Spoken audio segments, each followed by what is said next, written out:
Olá, boa noite. Bem-vindos ao 9º dia de entrevistas que o Jornal Diário Popular realiza com os candidatos à Prefeitura de Pelotas para aproximar você, eleitor, das ideias, dos projetos que cada uma das chapas vem apresentando para tentar conquistar o governo do município pelos próximos 4 anos. Hoje nós vamos conversar com Dan Barbier, do PDT, conforme foi definido em sorteio realizado aqui no Jornal Diário Popular, no dia 20 de outubro, com os representantes dos partidos que aceitaram o nosso convite e aqui estiveram. As lives terão duração de 1 hora e 15 minutos, com blocos de perguntas ao entrevistado, feitas por moradores. O Diário Popular foi às ruas e gravou essas perguntas, e também perguntas feitas pelos candidatos, as perguntas essas que serão sorteadas aqui. Na verdade, como o Dan já é o último entrevistado, já estão definidas, né?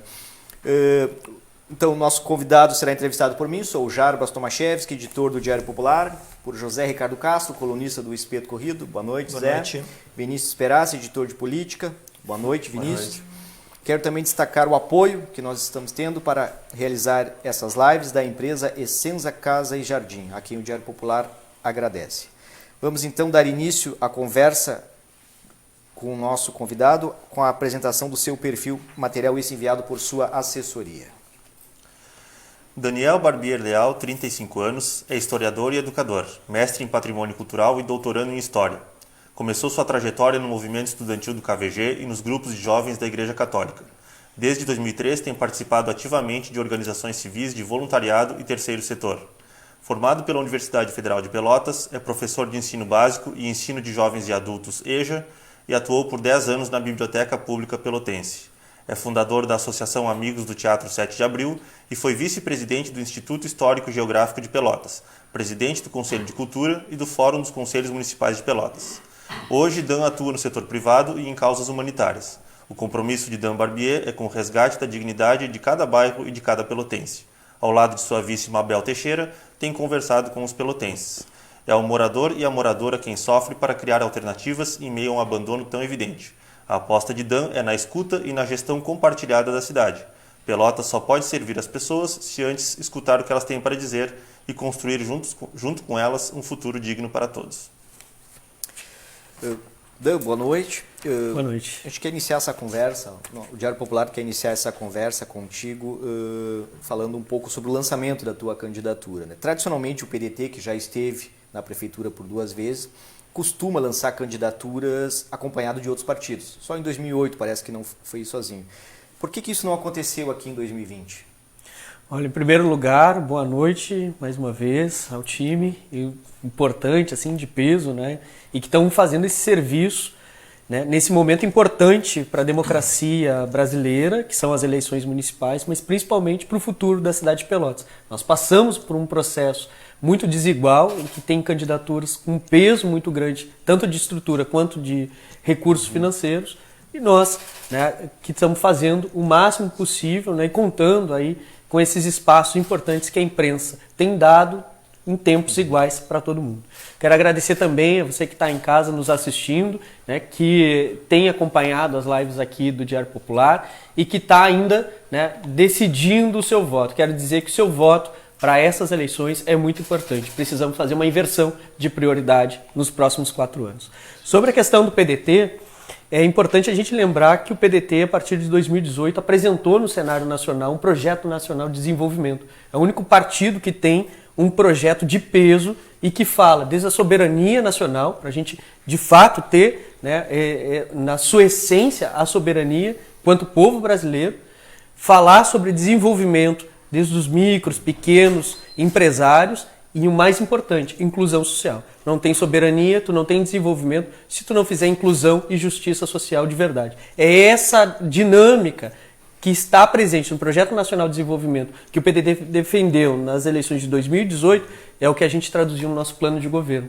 Por isso, o PDT sentiu a necessidade de, inclusive, abrir espaço para 2 jovens professores. E aí eu quero dizer também da minha felicidade de estar aqui hoje concorrendo junto com a professora Mabel Teixeira, né, que tem sido uma grande, né, apoiadora e da defesa desse programa de governo que foi escrito a várias mãos e que, inclusive, ainda permanece recebendo, né, várias ideias de diversas lideranças e da própria população. Essa sua chegada como candidato do PDT à Prefeitura de Pelotas, o senhor chegou em função de uma dissidência da sua saída do PSOL, que foi uma saída, o senhor pode concordar ou não, no nosso entendimento, bastante atribulada. Foi feito um documento onde o senhor apontou uma série de questionamentos, né, e críticas ao comando e à estrutura do PSOL aqui em Pelotas. O senhor chega como candidato do PDT trazendo algum ensinamento, alguma experiência, ou a experiência que o senhor viveu dentro do PSOL, ou sendo hoje o primeiro suplente da bancada na Câmara, o que esse período dentro do PSOL pode lhe ajudar está ajudando nessa candidatura e num possível mandato como prefeito? Olha, o PSOL é um partido necessário no cenário político nacional. Inclusive, tem lideranças políticas que são respeitadas não só dentro do país, mas fora do país. E a própria legado que nos deixou Marielle Franco, uma vereadora, né, que foi brutalmente executada no Rio de Janeiro, e que a gente até hoje não sabe, né, quem mandou matar Marielle Franco. Uma pergunta que é, de fato, importante para a gente continuar sempre fazendo.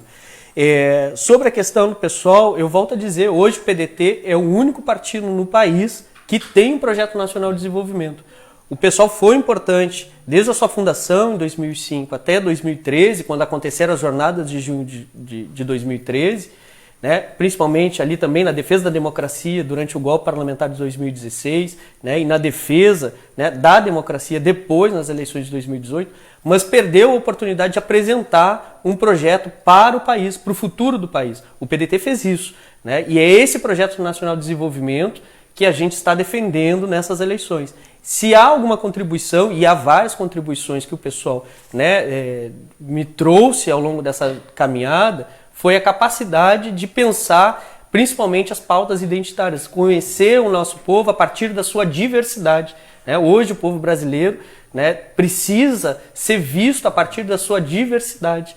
E essa dinâmica que é defendida pelos parlamentares do PSOL na Câmara de Deputados, que eu acho que é uma das maiores riquezas, mas falhou na hora de apresentar um projeto nacional para o Brasil. O PDT fez isso e tem capacidade, né, e capilaridade e legado para defender aqui na cidade de Pelotas.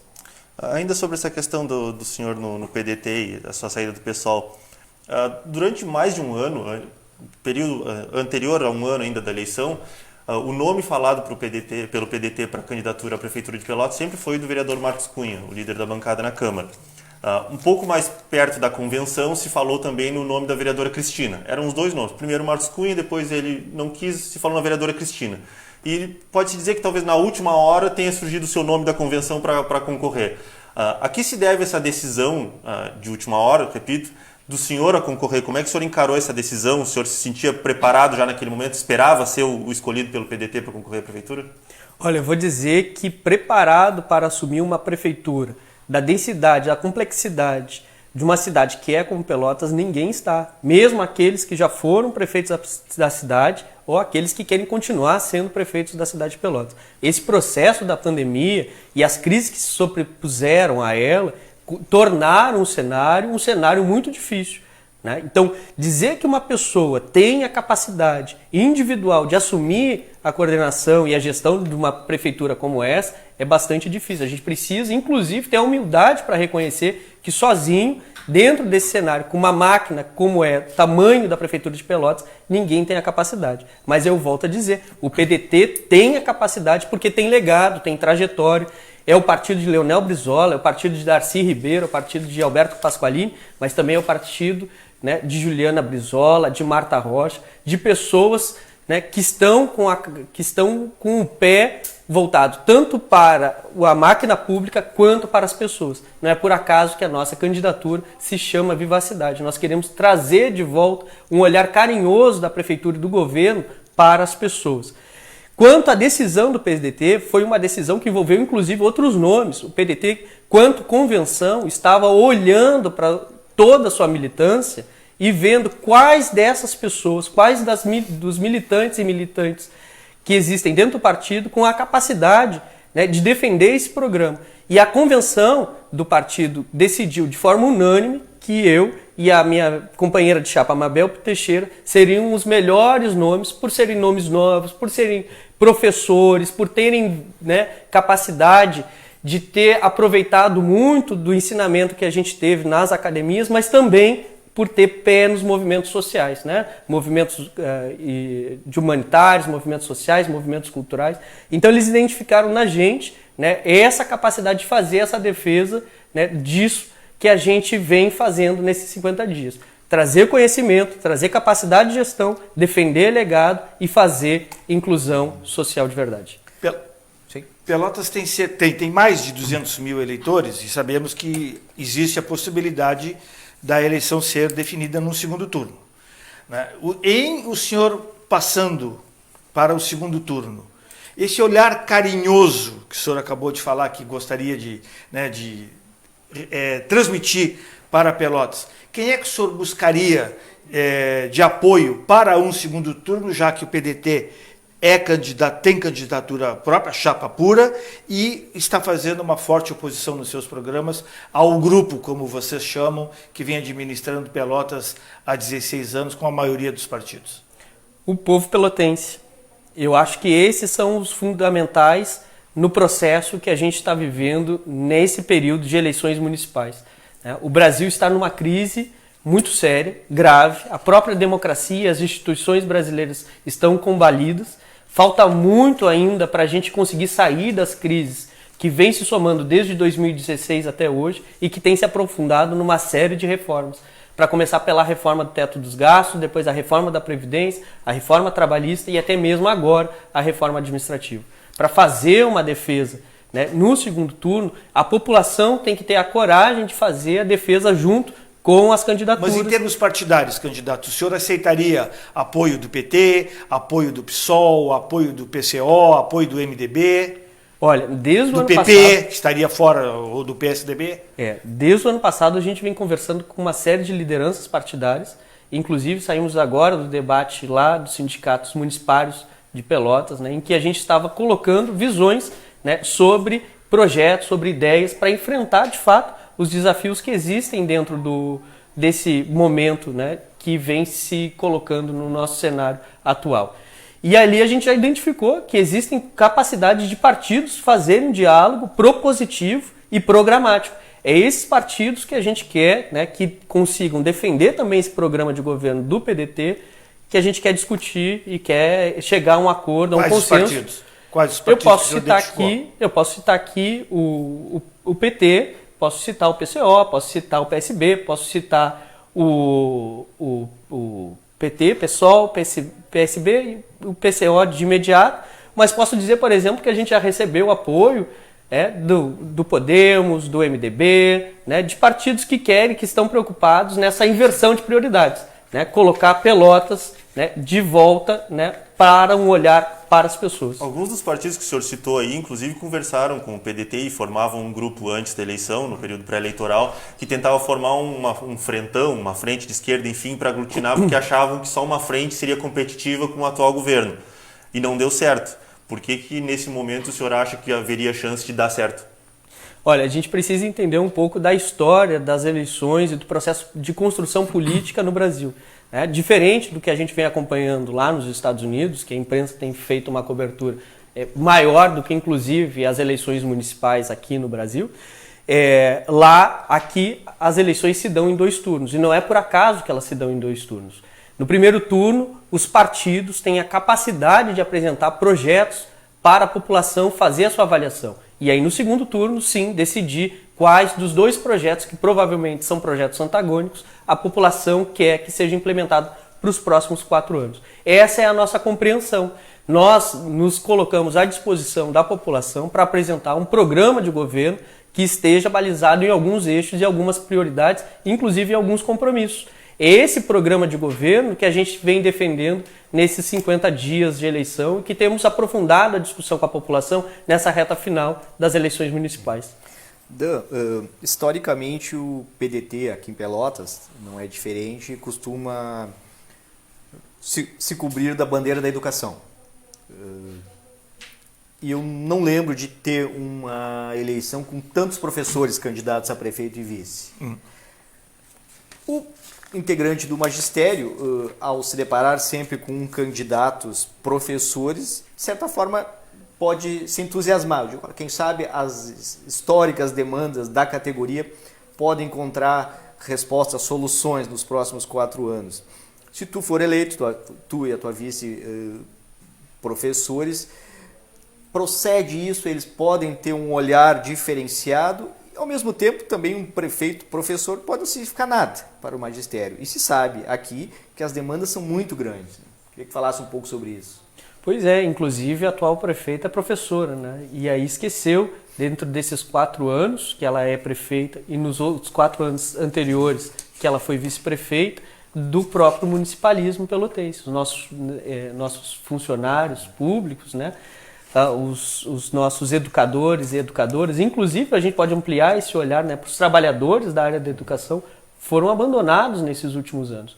O próprio sindicato municipários entregou para a prefeitura um plano de carreira muito bem estruturado, viável, factível, né? E o que fez o governo? Engavetou esse plano de carreira, né? Nós não temos um plano de carreira atualizado. O plano de carreira do magistério ele é defasado, né? Precisa ser requalificado, e essa requalificação não pode se dar de forma unilateral pelo governo, como fez a promessa agora nesse debate que a gente saiu do Simp, a atual prefeita. Nós precisamos trazer a categoria para construir junto. Isso se chama governança colaborativa, que é um dos eixos do nosso plano de governo. Nós precisamos construir esse plano de carreira e nós precisamos, inclusive, chegar ao piso do magistério. É uma promessa que ela fez lá nas eleições de 2016 e depois de 4 anos a gente ainda não conseguiu chegar ainda para os nossos educadores, né, ao piso do magistério. A gente sabe que é um desafio, mas, bem, se existe a lei, essa lei precisa ser cumprida. Então, o nosso compromisso, bem disseste, né, o compromisso do PDT a nível nacional, e não é só a nível municipal, com a educação, ela é histórica.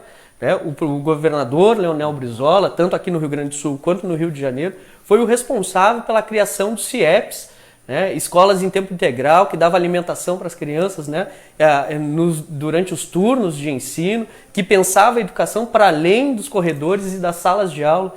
Esse é um projeto que nós estamos trazendo para o nosso plano de governo através do Escola Viva. Olhar para as escolas não apenas como salas de aula, em que tem um professor, uma fileira de classes de aula, de classes, e os alunos ali, né, 45, e aí troca o turno.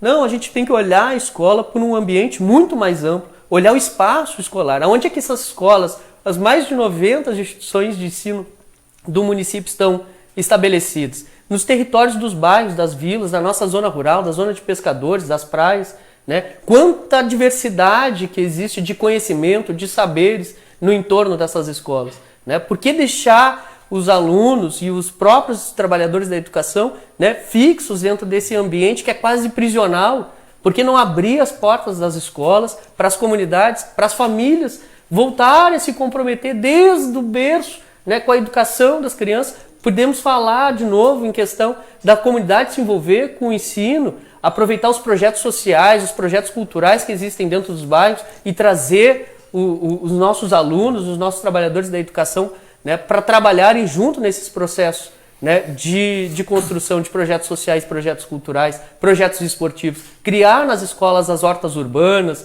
né, e fazer todo um ensinamento que de vez em quando, né, não estão, né, presentes ainda hoje na nossa estrutura curricular, que é muito limitado. Nós precisamos ampliar a ideia, né, de emancipação da educação. É esse o legado que a gente traz e é esse o legado que a gente defende, não só aqui em Pelotas, mas no Brasil inteiro.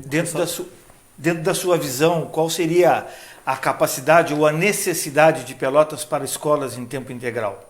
Quantas seria assim, de início? Uma por bairro, uma por distrito colonial? Pois é, na década de 60 nós já estávamos implementando as escolas em tempo integral. Nós tínhamos pensado as estruturas desde os seus complexos arquitetônicos, né, para toda a elaboração do conjunto de organização de funcionários, servidores, educadores, né, para conseguir chegar, né, a hoje, 2020, isso ser quase que uma banalidade. Né? Falar em escola de tempo integral hoje, né, me parece, né, uma falta de sentido, de perda da história da educação no Brasil. Deveria ser uma realidade, deveria ser uma coisa que a gente, né, falasse com uma certa tranquilidade. E hoje, quando me vem uma pergunta, por exemplo, como é que a gente vai fazer a escola do tempo integral? Parece que é uma dificuldade, né, algo inalcançável. Eu creio que não. Eu creio que sim, a gente tem um problema com a estrutura física dos nossos colégios. Eles não foram preparados para isso. A gente sabe muito bem, das 90 instituições de ensino, muitas delas não têm a capacidade de oferecer o tempo integral ali naquele prédio. Mas quando a gente pensa em escola viva, quando a gente pensa no bairro forte, a gente tem que lembrar que dentro dos bairros, dentro dos territórios, já existem possibilidades de organizações, tanto de associações de bairro, entidades carnavalescas, os clubes de futebol amador, né, de aproveitar essas estruturas já existentes dentro dos territórios para levar a educação até esses espaços e a partir daí sim completar os turnos, né, criar esse compromisso dos bairros, dos territórios, né, com a educação em tempo integral. Uma educação que começa em casa e que, né, é complementada nos bairros e que a escola seja um setor pulsante, né, do ensino e da educação aqui na cidade de Pelotas. É um novo olhar. Sim, só para seguir na educação e para aproveitar o gancho que o Jarbas tinha puxado sobre o piso dos professores. O senhor é suplente de vereador, o senhor certamente acompanhou o projeto que a Prefeitura encaminhou, acho que foi ano passado, para a Câmara, no finalzinho ainda de 2018, que era, vou usar a expressão que o governo usou, para adequação da remuneração dos professores. A Prefeitura sustenta que não há como se chegar ao pagamento do piso a toda a categoria sem que haja uma adequação, porque há benefícios adicionais que acabariam incidindo em efeito cascata, como a Prefeitura chama. O senhor concorda com essa visão da Prefeitura que para conseguir pagar o piso dos professores vai ter que se adequar e diminuir alguns benefícios que são recebidos hoje pelos professores? Pois é, a prefeita diz justamente isso, né, que não dá para fazer porque não tem orçamento. Na verdade, se a gente olhar para o orçamento de Pelotas, ela é um orçamento que arrecada mal. A receita da Prefeitura de Pelotas não sabe, né, da onde é que vem o dinheiro. Se a gente olhar um site de transparência, a gente vê que existem problemas, né, inclusive de transparência, de oferta de informações. Mas quando a gente vê lá no Tribunal de Contas do Estado a questão do orçamento de todas as cidades do Rio Grande do Sul, a gente vai ver que a receita de Pelotas, uma cidade de quase 350 mil habitantes, é a mesma de cidades de municípios com menos de 200 mil habitantes. A prefeitura está com problemas na arrecadação.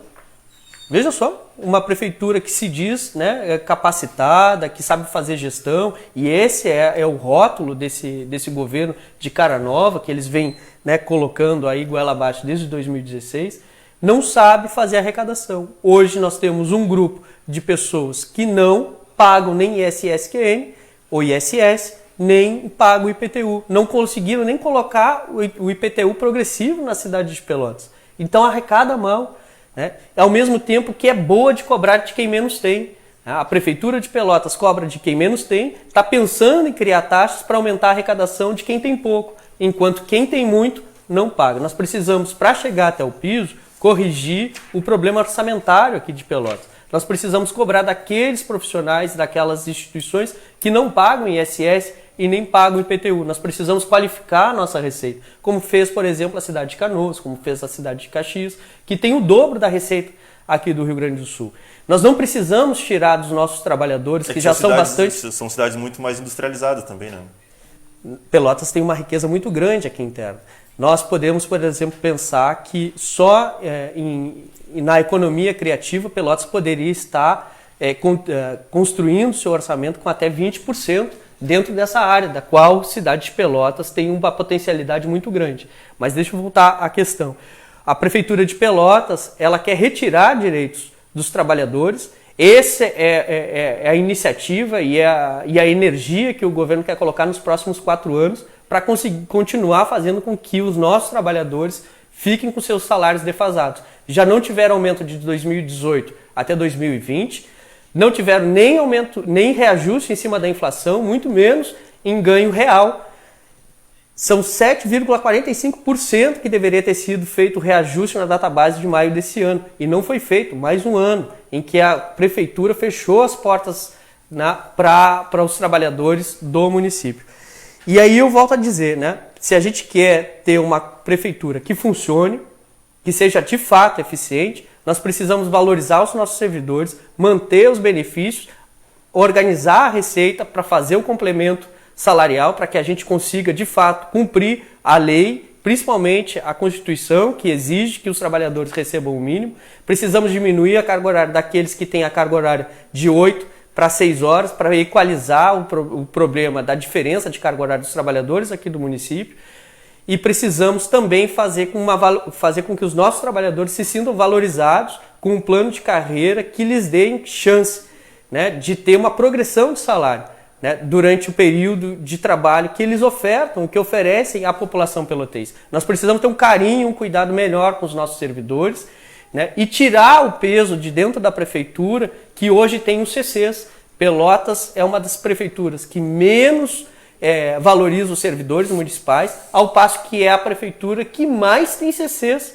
Esse contrapeso que a gente precisa corrigir. Nós do PDT estamos propondo para a criação do Renda Viva, né, um corte de 90% do que se gasta atualmente com CCs. Né? Hoje Pelotas gasta R$1.300.000 com CCs. Nós podemos muito bem pegar esse R$1 milhão e investir na área de transferência de renda. E nesse sentido, nós aproveitamos para fazer a valorização dos servidores, colocando os nossos servidores que foram capacitados, que fizeram concurso público, né, que têm conhecimento e que sabem como é que funciona as suas áreas, nos cargos de chefia, de assessoramento e cargos de técnica, né, com FGs. O plano de carreira do magistério, entra governo, sai governo, ele sempre chega à mesa do prefeito. Assim. Se fosse tão fácil, claro, o plano feito pela categoria é o ideal. É o ideal, é o sonho. Assim, né? E ontem tivemos um ex-prefeito aqui que disse que não tem como, ele explicou os motivos dele, e assim como outros prefeitos também já se depararam com esse plano, que dizem que não fecha com o orçamento da prefeitura. Assim. Aí tu falou em como arrecadar melhor e mais. Também, obviamente, em toda a campanha é a questão de atacar o IPTU e atacar o ISS e cortar os CCs e está tudo resolvido. Mas só isso é suficiente, né? Assim, para resolver todos os problemas orçamentários da prefeitura? Porque se fosse, estaria resolvido há muito tempo, assim, né? Mas é uma questão de escolha, né? Todo governo tem que fazer uma escolha. Ou escolhe 1% da população mais rica, ou escolhe 99% da população mais pobre. Esse é o drama da sociedade brasileira, né? Esse é o drama que a gente, né, se encontra atualmente. Nós tivemos um governo que aperta dos mais pobres e dá para os mais ricos. Já me disseram várias vezes, né? Olha como é que tu vai fazer o Renda Viva funcionar, onde é que tu vai melhorar a arrecadação do município, vai criar mais taxa.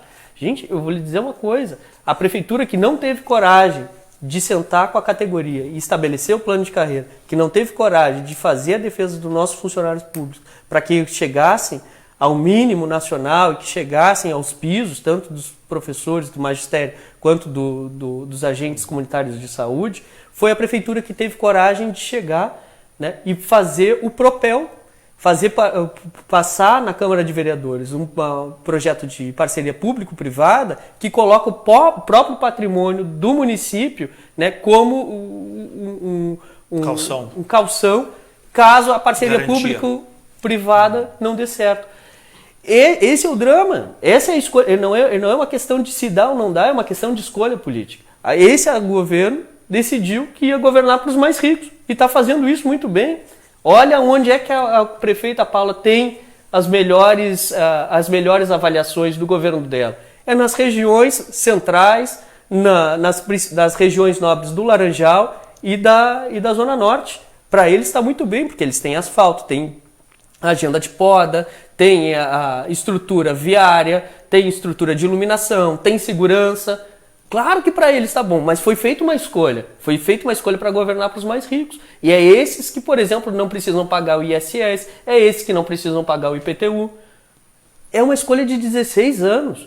Está na hora de dar um basta para essa política. Precisamos inverter. É só andar pelas vilas e bairros da nossa cidade, inclusive na nossa zona rural e zona de pescadores, para ver a tragédia que se encontra a maioria da população pelotense. Não tem iluminação, não tem saneamento, não tem educação, não tem saúde. Fizeram agora uma rede Bem Cuidar, né, que vai lá dar uma tapeada na cara dos nossos postos de saúde, nas nossas UBS, mas dentro ainda falta medicamento, falta médico, a fila de exames está uma coisa absurda, né, na cidade de Pelotas. Não tem especialista. Pelotas tem um urologista, nós somos 4 homens aqui. Se a gente precisar de um urologista público que seja oferecido pelo SUS, nós vamos ter um. Olha a briga que vai ter. E é o que acontece no dia a dia. E aí chega às vésperas da eleição e diz que vai fazer um pronto-socorro ainda por cima. Veja, ainda coloca um drama da cidade, da maioria da população, uma carência que a população tem de fato, porque passa problemas e tem dificuldades de acessar a saúde pública do município, e faz uma promessa completamente eleitoreira. Enquanto que eles estão organizando todo o governo para os próximos 4 anos continuar no mesmo sistema.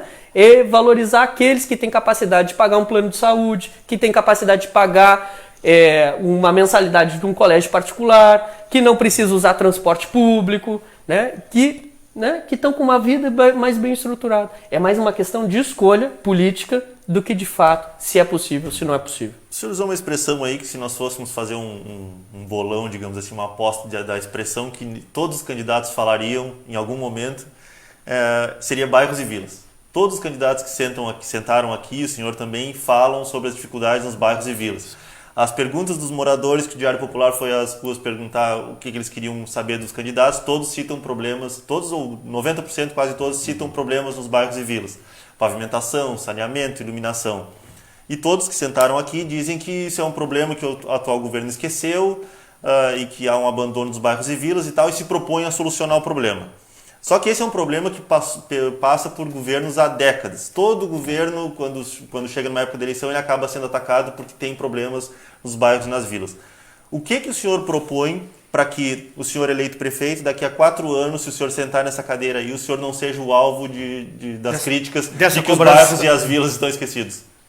Então, por que as pessoas têm falado muito disso? As pessoas que vocês entrevistaram, as pessoas que vocês têm conversado, que são moradores dos bairros, das vilas da cidade, e ainda volta a citar, podemos falar aí da zona rural, da nossa Z3, que virou um lugar completamente isolado, porque acabaram com a estrada da Galateia, e a estrada principal também está numa situação de abandono brutal. O pessoal lá do Pontal da Barra, completamente esquecido também. Há uma chuvarada, a estrada é assolada pelas águas, o pessoal fica ilhado lá no Pontal da Barra, uma tragédia, porque há 16 anos há uma escolha, volto a dizer, para fazer valorização do centro e das áreas nobres da cidade. Não teria como ser diferente, são 16 anos em que os nossos bairros e as nossas vilas foram abandonadas. É uma realidade que é evidente. Não tem como fugir desse olhar. É só andar pelas vilas, pelos bairros da cidade que a gente vai ver isso. Eu sou morador de bairro, eu moro na Coab Tablado e ainda digo, olha, meu bairro é bem estruturado, perto do que a gente vê como cenário majoritário na cidade de Pelotas. Mais de 400 quilômetros de esgoto a céu aberto. Vai lá no Dunas, dá uma olhada para ver como é que está a situação do pessoal. Vai na Getúlio Vargas. Eu estive ontem lá na Governaço, vendo a situação da população. É chuva. Parece que a cidade se transforma num grande laranjal. As pessoas não têm capacidade de sair de casa com segurança, porque a água invade a casa das pessoas. Não é um lugar, mas são há todos como resolver os lugares. Isso, um governo, o senhor eleito em 4 anos, há como resolver isso? O senhor mesmo citou aí 400 quilômetros de valetas a céu aberto. Há como resolver isso? A prefeitura tem recursos para conseguir resolver isso? A prefeitura, há como resolver? Não, deve-se resolver, é diferente. Aí eu volto a dizer, né, há uma distinção aí entre o que pode e o que se deve fazer. E volto a dizer, é uma questão de escolha.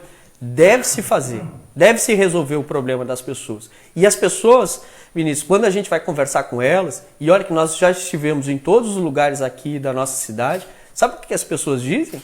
Nós precisamos o mínimo. O que a gente precisa é que a pavimentação chegue, a gente precisa que a luz seja trocada, a gente precisa que o mato seja cortado da frente de casa, que a valeta seja tratada, né? Que há possibilidade de fazer isso com uma agenda de cuidado nos bairros. É só organizar as macro-regiões administrativas com agendas. Com agenda de poda, agenda de tratamento das vias, de pavimentação, agenda de troca de iluminação, agenda, né, de qualificação, principalmente do entorno dos colégios, né, cuidar das nossas praças. As nossas Pelotas têm mais de 200 praças e a realidade da maioria delas é de completo abandono. Não tem arborização, não tem academias ao ar livre, não tem espaço esportivo, não tem um espaço cultural, não tem nada. É mato tomando conta. E aí como é que nós vamos fazer no governo que a gente vai assumir em janeiro do ano que vem? Através de um projeto que a gente também considera prioritário. O PDT apresentou alguns projetos prioritários. Um deles é o bairro Cidade. No bairro Cidade, as macro-regiões administrativas vão receber, né, uma estrutura de governo em que as pessoas não precisam se deslocar mais do que 4 quilômetros para ter acesso a serviços que hoje elas só têm no centro. Vamos começar assim, vamos começar oferecendo para as pessoas aquilo que hoje elas não têm próximo da sua casa. E organizar os conselhos da comunidade. Que serviço Por que a gente... Por 4 quilômetros. A gente pode colocar aí, por exemplo, o SANEP. Por que o SANEP só tem uma agência central, não tem agências nos bairros? As pessoas precisam se deslocar de longe para vir até aqui o centro, encarar uma fila. Atendimento em bairros. Imagina só, ter que sair o pessoal tem que sair lá do Triunfo, um dos distritos uma das localidades mais afastadas do centro da cidade, pegar um ônibus que agora durante a pandemia foram diminuído o número de frota, é um absurdo o que fizeram aqui na cidade em questão de gestão de mobilidade, tem que sair de lá para vir resolver um problema, porque o SANEP só tem uma agência no centro. Dá para acreditar numa situação dessa? Para mim é impossível. É impossível acreditar que o SANEP só tenha que ter uma agência. Vamos distribuir as agências do SANEP nos bairros. Nas macro-regiões administrativas, nem digo de bairro a bairro por enquanto. Vamos pegar as macro-regiões administrativas e fazer isso. Né? E aí vamos fazer outra coisa, né? Para melhorar a estrutura da cidade de Pelotas quanto à administração. Vamos pegar as 4 secretarias que praticamente fazem a mesma coisa e transformar numa grande secretaria de gestão de cidade. Vamos pegar a Secretaria de Gestão de Cidade, a Secretaria de Obras, a Secretaria de Serviços Públicos e a Secretaria de Habitação e vamos fazer uma grande Secretaria de Gestão de Cidades com agências, com espaços, né, de organização, tanto do maquinário quanto de equipes, nos próprios bairros. Aí a patroa não precisa sair, por exemplo, lá do Areal e levar mais de 1 hora para chegar até o Laranjal para fazer um trabalho que vai ser de 3 horas e terminar essas 3 horas, ela já tem que terminar o trabalho que está fazendo para voltar para a base. Não, vamos fazer as bases, né, das secretarias de gestão de cidade nessas macro-regiões administrativas, com o conselho do bairro, eleito pelos próprios moradores que conhecem a realidade. E esses conselhos de moradores, além de definirem o orçamento que vai ser destinado para aquela área, porque hoje a gente não sabe, todo mundo paga IPTU e não sabe para onde é que vai ser, como é que é feita a distribuição do IPTU. E esses moradores, além de decidir o orçamento, vão decidir a agenda, que é de qualificação, porque os nossos bairros são diversos também. E eles vão escolher também o administrador das unidades locais. 2 questionamentos para o senhor. Primeiro, essa questão dos conselhos de bairros, ela teve um início aqui em Pelotas, no primeiro mandato do ex-prefeito Bernardo, com todo o poder emana do povo, que os bairros tinham os seus conselhos, levavam aquelas demandas, o orçamento participativo, né, e definiam os investimentos. Seria uma proposta sua isso aí? Olha, esquecesse de dizer que o PDT implementou os COREDs, né, os Conselhos Regionais de Desenvolvimento, no início da década de 90. Governador, né? O Alceu Colares como governador. O Bernardo foi antes. Um pouquinho antes. Mas eu acho que os COREDs funcionaram melhor. Né? E depois isso se limitou a um orçamento participativo, das pessoas mais ou menos terem a capacidade de dizer como é que ia fazer a distribuição do orçamento, mas no município. Tá, não vamos entrar em polêmica, mas o CORED era no âmbito regional. E o todo o poder emana do povo exclusivamente municipal. Aqui no município. O que eu estou dizendo é o seguinte, esses conselhos comunitários, que serão eleitos pela população, eles vão decidir e vão participar da gestão urbana da cidade. É eu que sou morador da Coab Tablado, junto com os moradores do Jardim das Tradições, do Arco-Íris, da Santos Dumont, nós vamos nos reunir em conselho e vamos definir, olha, nós estamos precisando aqui a duplicação da Ildefonso, nós estamos precisando da poda, estamos precisando de resolver o problema do alagamento de tais e tais ruas, o problema da circularidade dos ônibus, do transporte público. As pessoas que vivem nos bairros conhecem melhor os bairros, a sua localidade, do que alguém que vem de fora. Né? Elas que conhecem, as pessoas sabem os detalhes dos detalhes dos detalhes, sabem como resolver o problema do encanamento que tá vazando há décadas, o problema do escoamento, das bocas de lobo. As pessoas conhecem tudo, nós temos que trazer as pessoas para fazer gestão participativa. Isso significa poder público. Né? Hoje a gente tem um setor público, é um setor que se junta uma patota de gente muito pequena que acha que conhece o todo da nossa cidade. Uma falácia, uma burrice. Enquanto que a gente quer fazer é poder público, trazer as pessoas que conhecem as suas realidades, que conhecem as características e os problemas do seu bairro, da sua vila, da sua zona, né, de moradia, para resolver aqueles problemas. É a sabedoria do povo que ajuda a resolver os problemas, que de vez em quando, né, o próprio setor público hoje não tem capacidade. Como disse um morador esses dias para mim, né, aqui a gente precisa fazer, né, isso, resolver o problema do nivelamento da estrada. Ele disse isso, aqui, ó, tu tá vendo que a estrada começa aqui, veio a patrola, afundou esse trecho e depois levantou. Mas não, isso a gente diz para eles, né, que tem que fazer esse nivelamento. Mas não, tem que vir um engenheiro da NASA, aponta para a Lua para resolver um problema que é de simples resolução. A gente tem que, né, tornar a nossa gestão pública participativa para trazer eficiência, né, e agilidade para que os problemas das pessoas possam ser resolvidos com mais celeridade. Dan, eu preciso que tu responda agora a pergunta feita pelo morador que o Diário Popular gravou, por favor.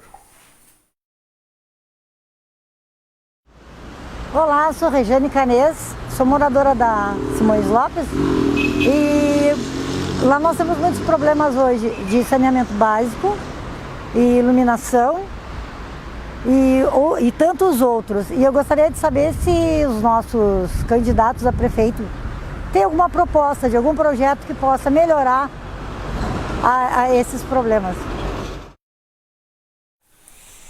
Viu só?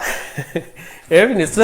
Mais uma que... Mais uma, é verdade. Isso é praticamente universal. Tirando as pessoas que moram nas áreas nobres, o restante da população, que é a grande maioria, né, vai reclamar dos mesmos problemas. Saneamento, iluminação, pavimentação, áreas de esporte e lazer, né, de cultura, que nós não temos. Tá? E como é que a gente resolve o problema do saneamento? Os próprios trabalhadores do Sanep já ofereceram à prefeitura um estudo que resolve o problema da universalização, né, do tratamento de água, de esgoto da cidade em 9 anos. Eles apresentaram, deram de presente ao governo, olha, esse estudo aqui nós fizemos, nós somos técnicos, nós conhecemos o Sanep e conhecemos a cidade. Está aqui o projeto de resolução. O que a prefeitura fez? Bom, vocês são daqui do município, eu não quero saber, vou colocar aqui na gavetinha, vou fechar e vou chamar uma agência de fora, inclusive eu vou pagar com peso de ouro essa empresa para fazer o estudo, que vai ser um resultado muito pior desse que vocês fizeram. Esse é o drama do nosso município. Nós temos os servidores, nós temos os nossos trabalhadores e trabalhadoras que conhecem a cidade e sabem resolver o problema. O caso do saneamento é esse. Há a possibilidade de fazer isso, inclusive há um estudo técnico feito por esses trabalhadores para resolver esse problema em até 9 anos. Então, nós temos que ter a coragem, né, e a iniciativa de começar a fazer isso tão logo. Candidato, eu queria tocar num assunto.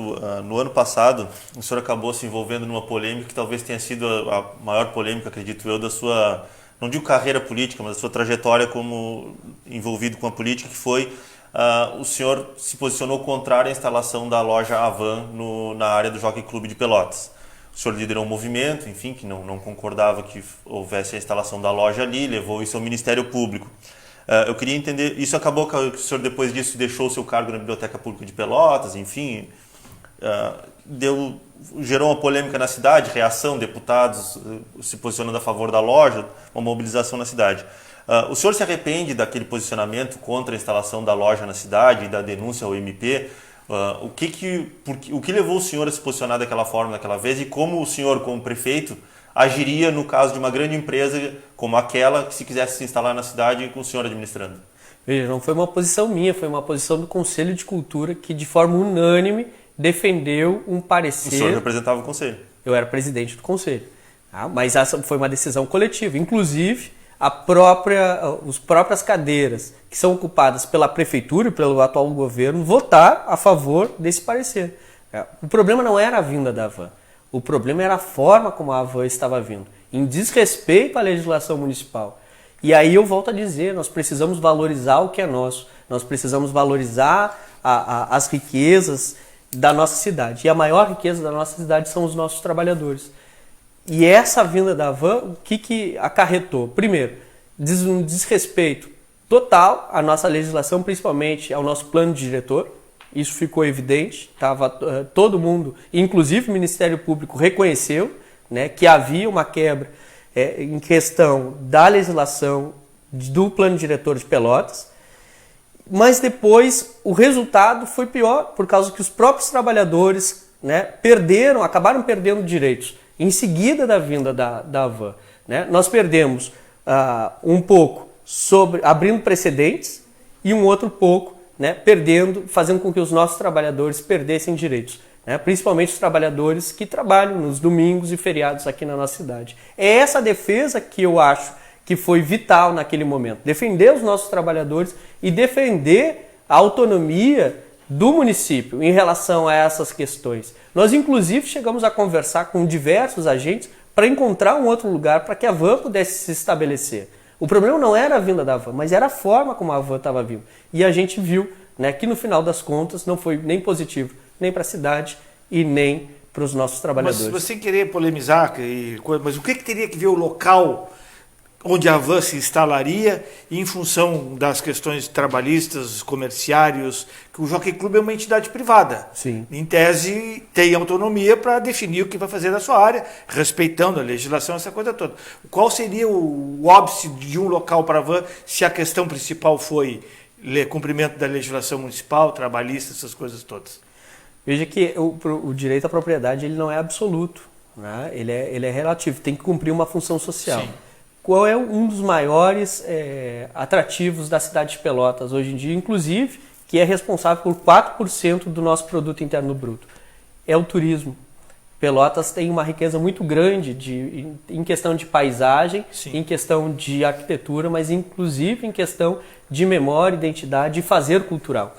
Se a gente pensar de forma sistêmica, esses 4% podem se transformar em até 20%, né, de contribuição para o nosso PIB. Todo mundo tem falado isso há muito tempo. Quem não tem feito, né, é o atual governo, que inclusive, né, pela primeira vez, fez uma nota de repúdio aos nossos trabalhadores e às nossas trabalhadoras culturais. Mas aí, voltando à questão, aquele espaço do hipódromo, ele é um espaço que sobrou do antigo Prado, né, que é onde se reunia, onde vinha a gadaria do interior, ali se reunia, né, a gadaria, tinha um espaço para as pessoas se encontrarem, né, e depois fazer a comercialização do gado e descer, né, para até as charqueadas. Né? Pelo corredor das tropas. Pelo corredor das tropas. Aquele é o único lugar que nós temos de paisagem conservada daquele período. E mais ainda, vamos lembrar que nesse período Pelotas era uma cidade escravagista. E aquele espaço era um espaço de convivência e de troca de saberes, inclusive de cultura material, dos povos que ali estavam, dos povos negros da cidade. É um espaço da memória e da identidade negra. A gente não pode perder isso de vista de forma alguma. E quando Pelotas, né, celebrou que tinha criado toda a paisagem cultural das charqueadas, esqueceu daquele ambiente. E é muito triste deslocar, né, o hipódromo pelotense do todo do funcionamento da Pelotas do século XIX. Ela faz parte, ela é uma peça para entender como funcionou a cidade de que, né, muitas pessoas se orgulham tanto. Aquele espaço é um espaço de memória também negra, também, né, da nossa história aqui na cidade de Pelotas. Mas, o senhor até sendo eleito prefeito, o que poderá fazer ali para resgatar isso? Porque continua sendo algo privado, né? O que uma prefeitura pode fazer para resgatar tudo isso que o senhor falou, interferir? O hipódromo é privado, mas ele é um espaço patrimonializado, né? Hoje sobrou muito pouco. Ok, mas se nada for colocado como referência ali, a população continuará a parte de tudo isso que o senhor resgatou agora historicamente, né? Aí é uma questão que sobressai aquele espaço. Nós precisamos olhar para o passado de Pelotas e rever algumas coisas que, infelizmente, se tornaram tradição. Essa história oficial da cidade de Pelotas, ela já foi vista, né, que não diz respeito à história real da cidade, da nossa história, né? O próprio pesquisador Adão Monkelar já criou, né, essa perspectiva da história de Pelotas dos excluídos, daqueles que não fizeram parte, né, dessa história oficial, que não foram convidados para estar junto. E esse olhar sobre a história do passado pelotense, que eu digo, né, que tem muita gente que se orgulha, ela precisa ser encarado de uma outra forma, através das memórias que restaram.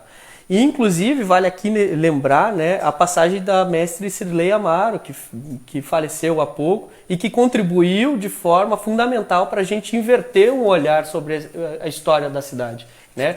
Deixar de olhar para os casarões e olhar para aqueles agentes vivos que construíram, né, o passo, né, construíram os caminhos para que a gente pudesse estar aqui hoje, inclusive, né, falando sobre cultura e patrimônio. Por todo esse conhecimento que o senhor fala sobre a cultura de Pelotas, a sua experiência como presidente do Conselho Municipal de Cultura, o período que trabalhou na Biblioteca Pública Pelotense e outras atividades, o senhor eleito prefeito, na visão aquela que o senhor falou antes, de uma grande secretaria para gerir a cidade, teria um olhar muito especial para a Secretaria de Cultura, e como o senhor vê hoje a atuação da Secretaria de Cultura?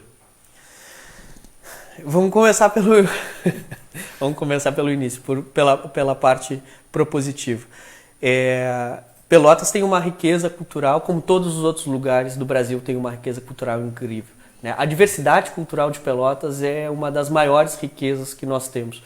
Nós temos uma riqueza natural muito grande. Nós temos desde as cachoeiras, das regiões das cachoeiras, até a região de Banhada, a região de Mata Atlântica, que é estrondoso, é belo. Talvez pouquíssimas cidades no país possuem essa diversidade tão grande ambiental que nós temos.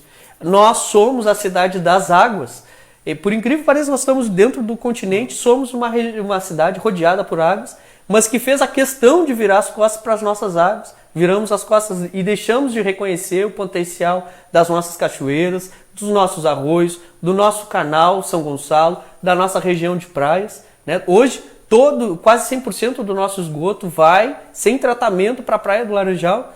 Vê se isso não é uma tristeza. O Pontal da Barra, que é um vivedouro de aves, né? Lindíssimo, lindíssimo, está lá sendo cada vez mais diminuído. Em janeiro nós tivemos incêndios criminosos mais uma vez no Pontal da Barra. O nosso Ecocamp, que é uma região de mata atlântica ainda preservada, né? Tá lá sem poder ter acesso, as pessoas poderem ter acesso àquele local. É uma tristeza, mas além dessa riqueza ambiental que nós temos uma riqueza cultural que é incrível, que também poucas cidades no Brasil têm a possibilidade de ter dentro do seu território. Nós temos desde o choro, ao samba, ao teatro, nós temos o nosso carnaval, que é extremamente lindo, nós temos a memória do nosso povo, os fazeres tradicionais, nós temos o Centro de Tradições Gaúchas, nós temos o funk, nós temos o hip hop, nós temos o rock, nós temos uma pulsão de cultura aqui que é inacreditável. E quando que a gente teve a possibilidade de olhar isso de forma, né, bastante evidente? Agora, durante a pandemia. Durante a pandemia, nós vimos, né, esse movimento cultural, né, se mostrar cada vez mais necessário numa cidade que estava em isolamento social. As pessoas em casa, né, foram recorrer à cultura para poder, né, poder ter um ar, um respiro de esperança. Olha a potencialidade que os nossos artistas, as nossas artistas, os trabalhadores da cultura, né, ofereceram para a população. E aí, te digo, o que receberam em troca? uma prefeitura que tem uma secretaria de cultura que pela primeira vez fez uma nota de repúdio aos trabalhadores, que estava exigindo uma coisa muito simples. Vamos efetivar o nosso sistema municipal de cultura. Pelotas se orgulha de ter sido vanguarda no estabelecimento e na instauração do sistema municipal de cultura, né? E abandonou esse sistema. Os trabalhadores e as trabalhadoras da cultura só estavam dizendo o seguinte: vamos olhar para o nosso sistema municipal de cultura para que quando chegar a Lei Aldir Blanc, que foi uma grande conquista do movimento cultural brasileiro, a gente já esteja com a casa preparada.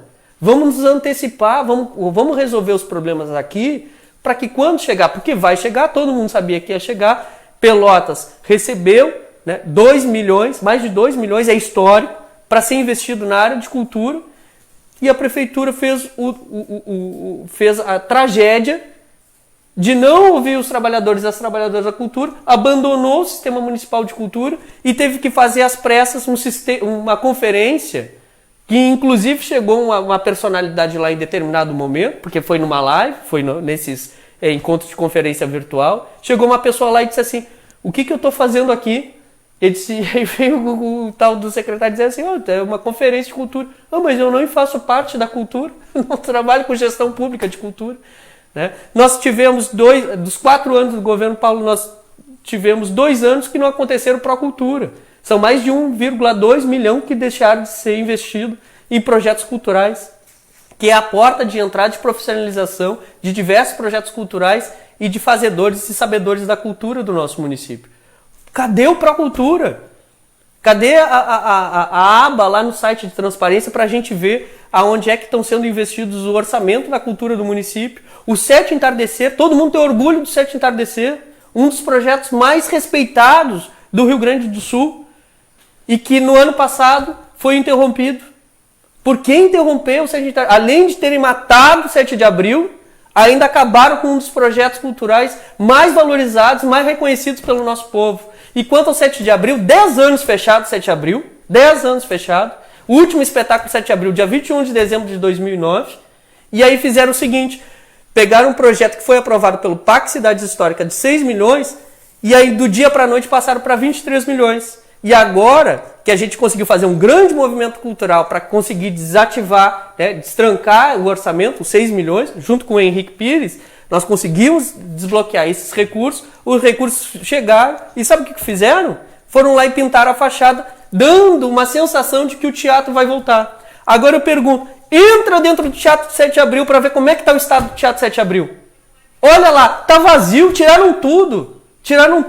Querem um projeto de teatro que não cabe dentro do Teatro 7 de Abril. Mataram o 7 de Abril, um dos maiores patrimônios do Brasil, não é de Pelotas. O 7 de Abril, um dos maiores patrimônios do Brasil. Acabaram com o 7 de Abril, estão acabando com os nossos trabalhadores da cultura. Aos poucos, isso é o que eu tenho para falar sobre a Secretaria de Cultura. Esse desaforo que fizeram com os nossos trabalhadores e com as nossas trabalhadoras. É uma vergonha para Pelotas. É uma vergonha. É de indignar a qualquer um. Desculpa. Não, sei que o senhor está empolgado falando de cultura, mas eu queria mudar um pouco o assunto para falar um pouco sobre desenvolvimento. Porque eu estava lendo o seu plano de governo e me chamou a atenção que o senhor colocou lá que pretende criar a região metropolitana de Pelotas. Me chamou a atenção porque esse é um projeto que não é novo. É uma proposta que chegou a haver uma disputa política entre os então deputados estaduais Catarina Palladini e Miriam Marrone. Cada um fez um projeto com pequenas diferenças, um tinha mais cidades, outro tinha menos cidades. Aglomerado urbano, uma coisa assim, era por aí, não? Os dois queriam fazer uma região metropolitana, enfim, não entraram em acordo, acabou que os dois projetos morreram, ninguém levou adiante e não se tem a região metropolitana, que ficou um bom tempo tramitando na Assembleia Legislativa. Como o senhor, como prefeito, pretende implantar uma região metropolitana de Pelotas, sendo que para isso é preciso um projeto, uma iniciativa da Assembleia Legislativa e que siga de acordo ao Estatuto das Metrópoles, que é nacional? Como é que um prefeito de Pelotas pode implantar uma região metropolitana de acordo com a sua ideia? Eu ainda vou um pouco mais atrás. A disputa entre Pelotas e Metrópole começou entre o final do governo Marrone e início do governo Bernardo. O Marrone tinha um projeto chamado Pelotas Metrópole e o Bernardo, depois o Fetter, acabou, né, recebendo isso como herança, o Pelotas Polo do Sul, que era um grande financiamento junto ao Banco Mundial. Se eu não me engano, na época... Junto com o Rio Grande. Junto com o Rio Grande, foram 27 milhões de dólares né, que vieram de empréstimo do Banco Mundial para Pelotas, e naquela época, né, o dólar era 1,75, se não me falha a memória, né, e essa dívida foi contratada com um juro muito alto. O problema, parte dos problemas do nosso orçamento, a dívida financeira do município, que hoje chega a 388 milhões, começou lá, com esse empréstimo, e que cresceu, porque o dólar aumentou e o juro não foi corrigido. Nós, inclusive, precisamos reestruturar essa dívida, precisamos reestruturar esse juro, porque Pelotas paga mais de 72 milhões só em juro por ano, por causa de uma iniciativa que teve como um dos princípios essa ideia. Mas a ideia do PDT e do nosso governo não é esse projeto de fazer empréstimo junto ao Banco Mundial. Não, mas é criar uma grande rede de apoio com todos os municípios aqui da nossa região sul. Isso por quê? Porque nosso município de Pelotas, primeiro, ele é central, junto com o Rio Grande. Cada um tem uma diversidade muito grande, tanto de recursos naturais, quanto de trabalhadores, de ciência, de tecnologia. A gente não pode esquecer, né, da contribuição que as nossas universidades, né, oferecem aqui, mas também temos que lembrar da diversidade que existe nas outras cidades. Para a gente conseguir chegar, por exemplo, a uma alimentação de qualidade, acessível, nutricionalmente equilibrada, nós precisamos criar uma rede de apoio de pequenos e médios agricultores. A agricultura familiar, né, não está só em Pelotas. Está no interior de São Lourenço, está no interior de Canguçu, está no interior de Cerrito, de Pedro Osório, está no interior de Santa Vitória. Cada um com a sua diversidade de terreno oferece um produto diferente. Por que não criar uma lógica, né, de produção e de distribuição desses alimentos? E a ideia de regionalização é esse olhar carinhoso também com a população de toda uma região sul, que é a região mais empobrecida do estado historicamente, mas que tem um potencial muito grande de se ajudar mutuamente. Nós vamos viver, e é importante sempre frisar isso, nós vamos viver nos próximos 10 anos, não é nos próximos 4, é nos próximos 10 anos, um momento de crise muito grave. Eu quero que vocês, juntamente comigo, se lembrem da crise de 78, que gerou uma década perdida, que foi a década de 80. O Brasil passou por um dos piores momentos de sua história, em que a inflação batia lá em cima e que se sobressaíram, né, diversos planos e que nenhum deu certo. Naquele momento, faltou preparo para o município de Pelotas e para outros municípios, né, para que a crise não fosse tão grave. A gente já está se preparando desde agora e estamos falando para as pessoas, a crise vai ser grave. Pelotas está voltando para o mapa da fome. Olha que tristeza, que tragédia. São mais de 14 mil desempregados, diversas famílias endividadas, empresas que fecham as portas. Se a gente não se preparar agora, os próximos 10 anos vão ser terríveis, não para nós, mas para o nosso povo. É isso que a prefeitura tem que fazer. Mas não pode fazer sozinha. Ela tem que fazer com um olhar também carinhoso para todos os municípios da região. Nós temos prefeitos e prefeitas que estarão preocupados, né, e que estarão apoiando esse processo de regionalização, de troca colaborativa, né, entre os municípios da região sul do estado. Eu preciso agora que o senhor responda a uma pergunta feita pelo candidato, por favor. Quando fui prefeito de Pelotas, tive grande preocupação com o saneamento básico. Construímos a estação de tratamento de esgotos no Laranjal, construímos o coletor geral na Zona Norte, também o coletor na Dom Pedro I, no Fragata. E obtivemos recursos para, depois do Laranjal, serem construídas mais 4 estações de esgoto. O objetivo era deixar de tratar apenas 20% do esgoto para chegar a perto de 80% do esgoto tratado de Pelotas. Pelo que sei, está em construção apenas a do Novo Mundo e bastante atrasada. As demais, os recursos foram perdidos. O saneamento é essencial para evitar que o esgoto vá para a valeta, depois para os riachos, para os córregos e acabe nos rios e na Lagoa dos Patos, poluindo a nossa praia, prejudicando a pesca e o turismo. Qual é o seu plano para o saneamento básico em Pelotas? Voltamos à questão do saneamento, porque ela é fundamental, né? Pelotas, como eu disse, né, não trata o seu esgoto. Praticamente 100% vai ser desaguado nas nossas águas. E Pelotas é a cidade das águas. a quantidade de moradores das nossas... que são ribeirinhos, que moram na orla da praia, que moram na orla dos arroios e do canal, é muito grande, gente que depende da pesca. E se a gente for lá na estação de tratamento de esgoto do Laranjal, nós vamos ver, inclusive, que essa estação de tratamento de esgoto, de lá, as piscinas de decantação, não funcionam. Na verdade, a gente nem pode entrar, faço até um desafio, ou até um convite ao Diário Popular, que vá lá dar uma olhada como é que está a estação de tratamento de esgoto do Laranjal, que dê uma olhada para ver como é que foi a construção, né, para a instalação da nova bomba daquela região. Mais 360 mil reais, se eu não me engano, que foram gastos para a instalação da nova bomba e que criaram um problema naquela região. O pessoal, quando liga aquela bomba, não consegue dormir. E mais, a bomba não resolveu o problema do controle das águas do Laranjal. Ainda continua chovendo e continua alagando. A coleta, se a gente olhar, por exemplo, ali na Espírito Santo, que fizeram toda uma reformulação, está tomada de aguapés. A principal está tomada de aguapés. Chove, o sistema de controle das águas naquela região, que precisa ser feito entre o Pontal e entre a região de moradores, junto com a bomba, não funciona direito. Porque nem a taipa, que divide o Pontal da região de moradores, está cuidada. Falar na estação de tratamento de esgoto, de fato está sendo construída ali a do Novo Mundo, mas cadê as outras duas que foram contratadas e que veio dinheiro para serem realizadas? A da rodoviária e lá a do Fragata. Onde é que estão essas estações de tratamento de esgoto que já deveriam estar em funcionamento há mais de 10 anos? Cadê a nossa estação de tratamento de águas do São Gonçalo? O que aconteceu que elas ainda não foram efetivadas?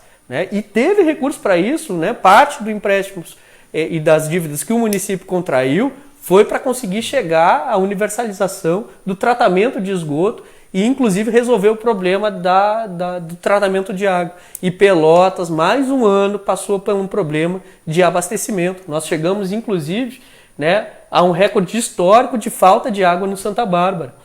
E são 16 anos que a gente já vem passando por problemas parecidos com esse e ainda não tivemos nenhuma reforma estruturante para conseguir resolver o problema de água na cidade de Pelotas. E em janeiro, os especialistas, o nosso Centro de Pesquisas e Ciências já estão apontando. Vai ser um dos momentos mais graves de abastecimento da cidade de Pelotas, porque nós vamos passar por um período de El Niño, as chuvas vão desaparecer, e os nossos arroios vão secar. Como que nós vamos resolver o problema de abastecimento em janeiro? Esse será um dos maiores desafios para quem assumir a prefeitura em janeiro de 2021. Candidato, o senhor promete assumir compromissos com causas de populações específicas, entre elas população negra, quilombola, indígena, LGBT+. Eu quero saber do senhor quais são as causas da população negra de Pelotas. Olha, Pelotas é devedora histórica da construção, de sua conformação não só urbana, mas também cultural, social, negra. E ao mesmo tempo é a cidade que mais limita o acesso tanto a serviços públicos quanto a políticas públicas à população negra. Há uma desigualdade social e cultural brutal na cidade de Pelotas, que não começou agora, ela é histórica. Nós temos 200 anos de história e são 200 anos de super desigualdade. Olhar para a história e olhar para o passado da cidade de Pelotas é enxergar a construção dessa desigualdade. E para superar isso, há uma necessidade muito grande de revisitar essa história para corrigir os problemas de forma pontual. Nós precisamos rever a estrutura e organização do planejamento. Nós precisamos rever a estrutura e organização do nosso ensino. Rever e replanejar o acesso à saúde, a emprego e a oportunidades. Quando a gente fala, por exemplo, de bairro-cidade, quando a gente fala de um olhar, de inverter prioridades, deixar de olhar para o centro, olhar para os bairros, é também fazer um olhar sobre a questão de raça e de gênero na nossa cidade. né? Quando a gente fala, todo mundo está falando de vilas e bairros, né? Mas onde é que está morando a população negra? Onde é que está morando? E historicamente há dificuldades de estruturação e de planejamento urbano. Por que são regiões mais esquecidas? Né? Por que a gente tem esgoto a céu aberto na Getúlio Vargas, no Pestano, lá no Porto, no Navegantes, na Perré? Né? Por que são justamente onde tem a maior concentração de população negra que falta serviço público de qualidade? Esse é um problema histórico, é uma questão de escolhas. Né? Quando a gente fala de trazer vivacidade para a cidade de Pelotas, é inclusive para corrigir essas desigualdades, e principalmente desigualdades em relação à raça, cor e gênero. Eu queria, só para encerrar a minha questão mais política, quando o Jarbas falou no início a questão das candidaturas do PDT, rapidamente eu puxei aqui pela memória. O PDT teve chapa pura na eleição de 88 com Anselmo e Curvelo. Depois, em 92, eu não consegui lembrar o candidato a vice, o candidato a prefeito foi o falecido Sérgio Souza Soares. 96, Anselmo e Otelmo foram eleitos. E nesse intervalo, depois, 2000, eu não lembro, e agora em 2016, Anselmo pelo PDT e Rafael Amaral pelo PP, de vice. Queria saber, dentro dessa ótica de chapa... Em 2012... parte do governo Eduardo Leite. Integrante do governo Eduardo Leite. Exatamente. Bueno, dentro dessa ótica de chapa pura, coligação, integra um governo aqui, participa de outro ali, qual é a sua visão sobre o senhor sendo prefeito, o relacionamento com a Câmara de Vereadores? O senhor assumiu algumas vezes, mesmo que por pouco tempo, não recordo agora de cabeça, tempo corrido, 3, 4 dias, 15 dias, por aí. O seu relacionamento prefeito Dan com a Câmara de Vereadores? Olha, sabe que nessa experiência que eu tive dentro da Câmara, eu inclusive vi vereadores que são não só base de apoio do atual governo, mas compõem o próprio partido da prefeita, que votaram a favor da população e não contra, como desejava o governo municipal. E eu vi isso diversas vezes, na questão da taxa da iluminação pública, na questão das PPPs, entre outras matérias que foram pautas bombas lá na Câmara. Né? Isso depende, a relação com a Câmara depende de um olhar, né, em relação ao povo pelotense. Boa parte dos vereadores que estão lá na Câmara estão preocupados, né, e têm relação muito próxima com os moradores da cidade de Pelotas. E eles têm fidelidade com esse povo. Quando a gente fala em governança colaborativa, a gente está falando em trazer o povo, mas também, né, fazer com que esse povo tenha voz e que consiga se efetivar, né, políticas públicas a partir de um olhar, de uma contribuição real e factual dessas relações. E isso vai se traduzir naturalmente numa relação com a Câmara. Né? Não existe... a gente tem que, né, talvez repensar um modelo de como, em forma de ciência política, a gente está pensando a polarização prefeitura e legislativo. Acho que não funciona da forma tão tradicional e tão lugar comum como tem sido colocado nas últimas eleições. Eu tô com um sorriso acompanhando o senhor. Essa ciência política, entre aspas, vai abolir, vai minorar ou vai manter o vai e vem de cargos, indicação de partidos para secretarias, para departamentos, para diretorias? Em primeiro lugar, a gente não sabe nem como é que vai ser a legislatura do ano que vem. A gente não sabe nem qual vai ser a proporção, a porcentagem de renovação. A gente não sabe como é que vai ser. Ele disse que vai cortar 90%. Dos CCs, pois é. Como é que o senhor vai fazer? Vai acomodar? Se o senhor for prefeito, o senhor vai cortar 90%, e aí? Sabe que tem gente que diz o seguinte, no terceiro mês já vem impeachment. Mas essa estrutura do toma lá da cá é o que a gente precisa combater desde a raiz. Eu volto a dizer, né, nós estamos num processo de crise política muito grave no Brasil. Gravíssimo. A gente precisa repensar, né, as nossas prioridades, né, para a construção de um projeto de país. E eu volto a dizer, hoje o PDT é o único partido que tem um projeto nacional de desenvolvimento, que inclusive repensa a atuação e a cultura que tem se colocado, né, em vigor nos processos de administração pública. Quando eu digo que a gente vai cortar 90% dos CCs, eu estou dizendo ao mesmo tempo que eu estou valorizando os servidores. E eu vou ocupar os espaços de chefia, de assessoramento, de técnica com os servidores municipais. Quem é que vai ter coragem de dizer que eu não quero, que não se deve valorizar os servidores? Não é um corte translocado, amalucado de CCs. Não, mas vamos desinchar, né, a nossa estrutura administrativa de alguns burocratas que de vez em quando não sabem nem o que estão fazendo ali, que vão sentar, que tem um ar-condicionado, que no final do mês recebem um salário, mas que efetivamente não fazem a contribuição que devem fazer para a eficiência da gestão pública. É isso que nós precisamos fazer, né? Tirar esses CCs, ao mesmo tempo, é dar eficiência para a máquina pública, colocando nesses lugares os nossos servidores, que passaram por um processo de concurso público e que estão capacitados para chegar ali e dizer o que é que deve ser feito. Eu vou ter que fazer uma última... Tu quer fazer a última Não, pergunta? não. Tá. A Nosso minha tempo ia está ser complexa, acho que não ia dar tempo de responder. O senhor promete criar a Agência Municipal de Promoção ao Investimento, AMPI. Um dos principais objetivos vai ser ajudar aqueles que querem, me corrija só se eu estiver errado, a abrir uma micro pequena empresa, certo? Isso já existe em Pelotas, se chama Sebrae. Qual seria a diferença? Tá. Quer completar com a tua? Quando eu consigo Não, linkar. é outro tema, não vai outro vai tema. conectar.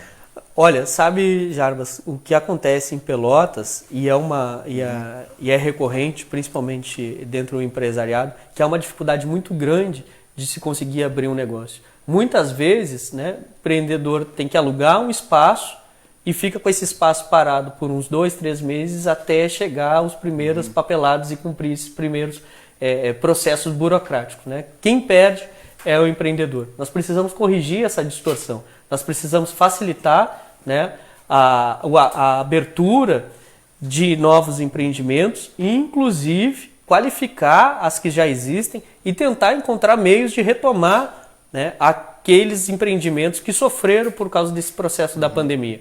Né? Mais ou menos é essa a função que um departamento do município tem para resolver, facilitar a burocracia, principalmente na área de tecnologia, porque um dos problemas que a gente enfrenta hoje é que os processos burocráticos ainda são feitos no tempo do Guaraná com rolha, como se diz. Não existe uma informatização. E olha que Pelotas foi vanguarda com a criação da Coimpel na década de 80. Né? E o que fizeram com a nossa Coimpel?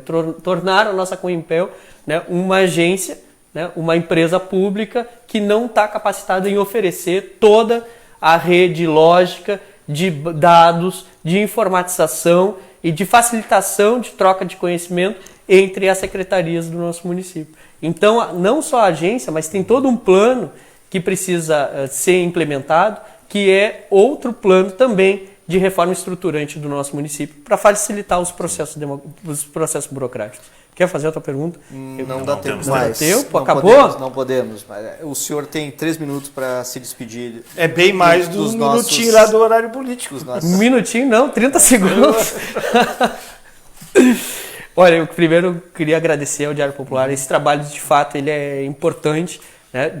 Nos 30 segundos que nós temos lá, é impossível, né, conseguir colocar todas essas ideias que a gente conseguiu colocar aqui na mesa, ou pelo menos na roda, né, de conversa, e que são tão densas, tão complexas e que eu ainda acho que poderiam se estender numa conversa por muito mais tempo. Quero dizer que aguardo ansiosamente pela semana que vem, né, se possível, né, a gente ter esse momento também de diálogo, de debate entre todas as candidaturas, porque é no debate em que as candidaturas conseguem, né, defender os seus pontos de vista, muito diferente também do que acontece na televisão, que muitas ideias são defendidas a peso de ouro, pagos a marqueteiros e publicitários que criam uma Pelflix, né, diferente da história, né, real e daquelas que a população pelotense bem conhece. Também queria falar à população que está nos acompanhando nessa mais de 1 hora de transmissão aqui da live com o Diário Popular, né, falar para você que está aí e que tem algumas dúvidas, que pode nos procurar. Nós temos a nossa página no Facebook, nós temos a nossa página no Instagram, no Twitter. Né? Manda uma mensagem, procura, né, resolver algum problema, alguma dúvida que ficou pendente. Né? Nós estamos abertos ao diálogo, que queremos, né, de fato, é dialogar com a população, não só agora, mas também no processo, né, de administração, né, nos nossos próximos 4 anos. Mas, fundamentalmente, eu quero pedir a você que está indeciso e que está descrente do processo democrático, né, valorize esse momento. Nós estamos chegando na reta final e, nesse momento, apesar de haver muitos candidatos, nós temos 2 projetos de governo. Um projeto que é defendido por aquele que quer voltar e aquela que quer permanecer, e outro projeto que é defendido por nós, do PDT, um projeto encabeçado por 2 professores e 2 pessoas que têm conhecimento e que têm empatia com as causas sociais do povo mais sofrido da nossa cidade.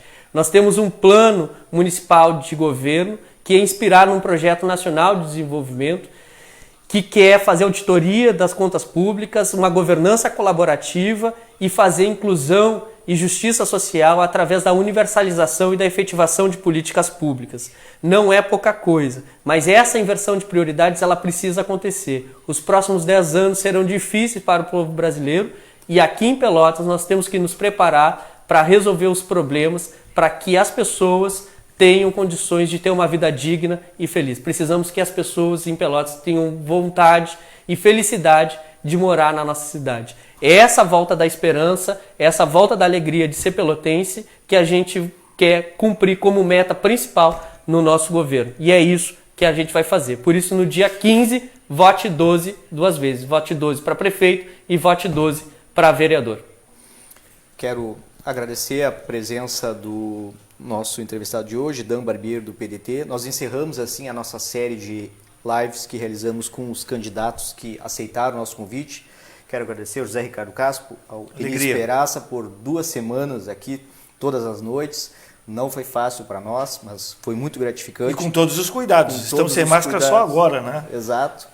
Tinha que fazer com os vice. O Diário Popular agradece a sua participação. Quero informar também que nesse período nós ultrapassamos 170 mil visualizações. Significa que o nosso projeto alcançou uma grande parte do eleitorado. O propósito foi esse, levar até você, eleitor, as ideias, as iniciativas e tentar ajudar você a escolher a melhor proposta que no dia 15 agora será referendada nas urnas, né? Se primeiro ou segundo turno. Quero também dizer que o nosso trabalho não termina aqui. Quero anunciar que o Diário Popular promoverá na próxima quinta-feira, às 21 horas, um debate presencial com todos os candidatos, aqueles que aceitarem o nosso convite. Será a última oportunidade, a menos de 60 horas da abertura das urnas, dos candidatos conversar entre eles, fazerem seus questionamentos e apresentarem as suas propostas a você. Quero então já deixar esse convite para na próxima quinta-feira, dia 12, né? 21 horas, através das nossas redes sociais do Jornal Diário Popular. Nós queremos contar com a presença de todos os candidatos, os 11, e o convite já foi feito. Muito obrigado e uma boa noite a todos.